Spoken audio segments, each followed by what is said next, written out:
ఒక రాజు దగ్గర ఒక 10 అడవి కుక్కలు ఉండేవి.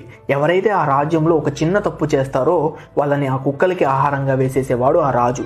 ఒక రోజు తన దగ్గర పనిచేసే ఒక సేవకుడు ఒక చిన్న తప్పు చేస్తాడు. అది గమనించిన రాజు వెంటనే తన సైనికుల్ని పిలిచి వీడిని కుక్కలకి ఆహారంగా వేయండి అని ఆజ్ఞాపిస్తాడు. ఆ సేవకుడు ఏడుస్తూ, నేను మీ దగ్గర 10 సంవత్సరాలుగా పనిచేస్తున్నాను, మీరు నాకు ఇచ్చే శిక్ష ఇదా అని బాధపడతాడు. నాకు ఒక 10 రోజులు గడువు ఇవ్వండి అని అడుగుతాడు. సరే అని ఆ సేవకుడు కోరికను అంగీకరిస్తాడు రాజు. ఆ సేవకుడు ఆ 10 రోజులు ఆ కుక్కలకి సేవ చేస్తాడు. 10 రోజుల తర్వాత ఆ రాజు ఆ కుక్కల్ని తీసుకొని వచ్చి ఆ సేవకుడి మీదకి వదులుతాడు. ఆ కుక్కలు చాలా ప్రేమతో సేవకుడి దగ్గరికి వస్తాయి.